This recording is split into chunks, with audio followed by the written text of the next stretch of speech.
Hey, how's it going, everyone? Justin again, as always. Thanks for watching my channel. Welcome back. Today we're going to talk about what happens when you don't pay your tool debt.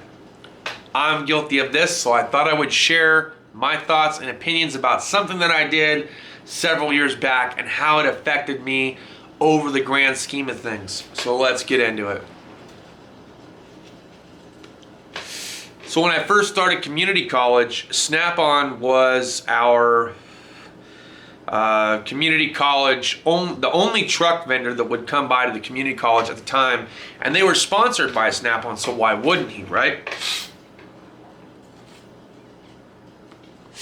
We learned about tech credit. You could save like 50% on pretty much all hand tools. You could not get a 50% discount on diagnostic tools like scan tools. You could not get a 50% discount on toolboxes, but they would give you some kind of really nice probationary discount on the toolboxes themselves, which was kind of nice. It was made it a little bit less, but still cost you a lot.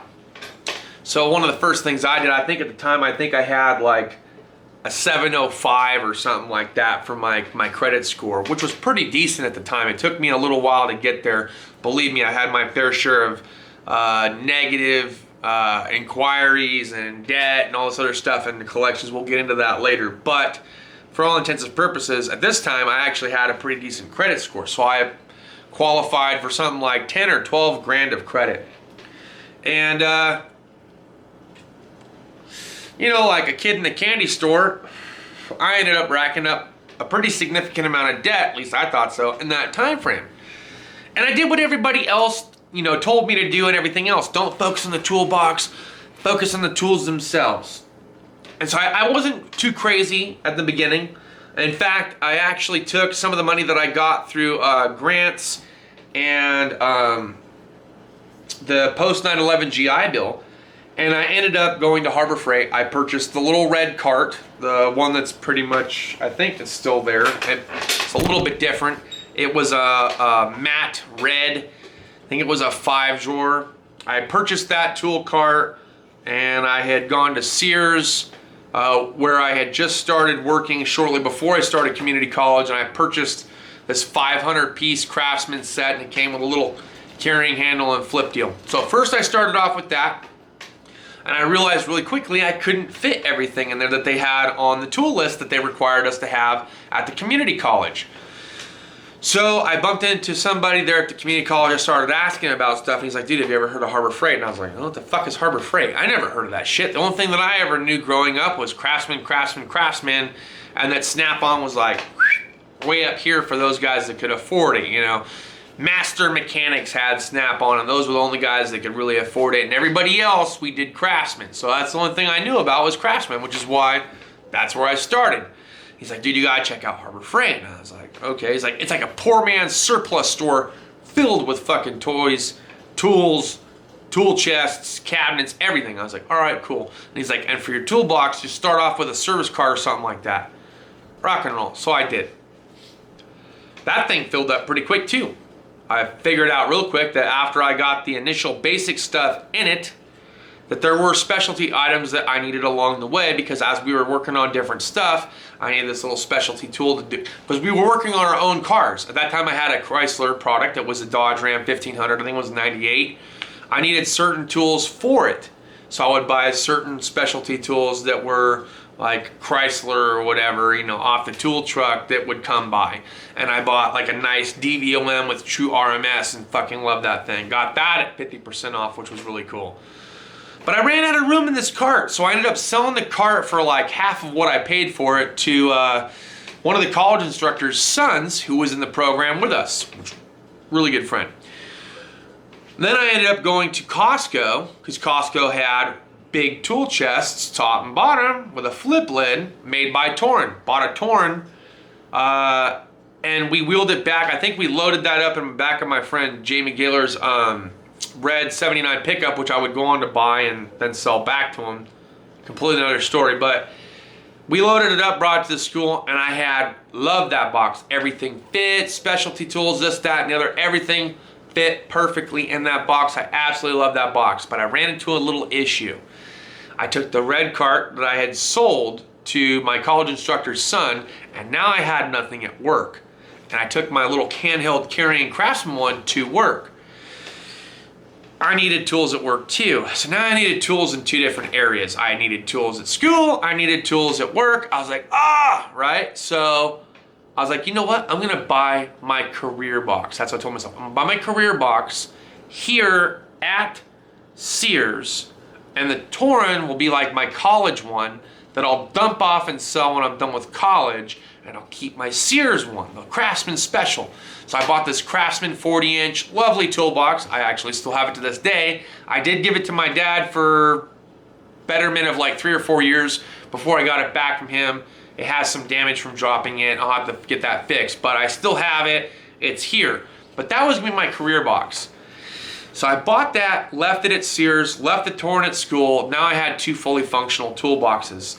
And then when I got divorced, I had to get rid of stuff. So I got rid of the Torin, I got rid of that, kept my Craftsman, loaded everything up into it, everything else I just put in a plastic military tote that I had for my deployment. And that was it. All my expensive specialty stuff that I knew I was gonna use right away went in there, everything else went inside this Craftsman box. When that Craftsman box teetered over, fell over, and splashed tools all over the shop floor when I worked at Ford, I got rid of it and ended up buying a Cornwall service cart. And I thought that would be the be-all, end-all, that I could fully function out of that. But again, I was required to do a lot of different stuff. PDIs, used cars, small engine repair, tune-ups, tying belts, all this other stuff. So I ran into a situation where I needed a bigger box again. So I ended up buying a Snap-on KRL series. I think it was like a 55-inch box with the Rhino line top. And this was my new career box. Because my first one broke down, I gave it to my dad. And the Cornwall one, I actually traded in, which he gave me full credit for. So I bought it for like $750, and he gave me something like 900 bucks for it, which I'm sure there's something behind that. And I ended up getting the Snap-on KRL series, and I loved that box. That box was amazing, beautiful, everything fit. But then, like I said, I got into a dispute with the service writer. I ended up taking that box, putting it in storage, and about a year or two later, I ended up selling it on Craigslist. So what happened when I didn't pay my debt? I know that's how we started this video off, and I know we're like almost 8 minutes into it. So here's what happened. I owed money. I had like $10,000 of racked up debt between the tools that I bought from community college and the toolbox, this $5,500 toolbox, and I had no job and no way of paying anybody. So I stopped answering the phone. When I had got let go or quit or whatever you want to call it, I stopped answering the phone. I didn't answer that phone for over a year and a half. A year and a half without finding a solid piece of work. I roofed on the side, I did firewood, I did trash dumps, I would clean people's yards. I did everything that I could to try to make ends meet for me and my family. But I didn't have enough for extra little, courtesies in life like a toolbox from Snap-on Core. So I didn't say shit. I called every once in a while to the Snap-on rep and I was like, I still ain't got a job. I still ain't got a job. He wrote it out for about 6 months. He's like, I gotta send you to collections or something. So they did. I was late. Finally, when I got my job with AAA Towing, I bumped into him again. Same exact Snap-on rep. He's like, what are you doing here? I said, I now work here. He's like, you owe Snap-on a bunch of money and they're looking for that toolbox and tools. And I was like, dude, I gotta be honest. I fucking sold that toolbox and more than half the tools. I don't have shit left. He's like, God damn it, you're not supposed to do that. You can't be telling this to me right now. I was like, I'm sorry. I fell on hard times. I didn't know what to do. So here we're at. Is there something we can do? He's like, I'll put in a good word for you. You really do seem like a nice guy. I want to help you out. So he called the corporation. Corporation got me on the phone. They said, as long as you set up direct deposit payments automatically from here on out, you never miss a beat, you don't try to cancel on us, we're gonna wipe this away like it never happened. And you just have the collection notices where you missed payments, but we'll pick back off where we left off and everything will be good. They didn't even charge me the interest, and they were fully entitled to charge me all interest for that entire year and a half. They just wanted me to pay the solid debt that I owed. That's how fucking Snap-on did it for me. And I was like, cool, great, wonderful, where do I sign? I filled out their paperwork. Next thing I know, I think it took me like 2 years to pay them off. Because going into my 3rd year at Chrysler, I had paid off my entire Snap-on tool debt.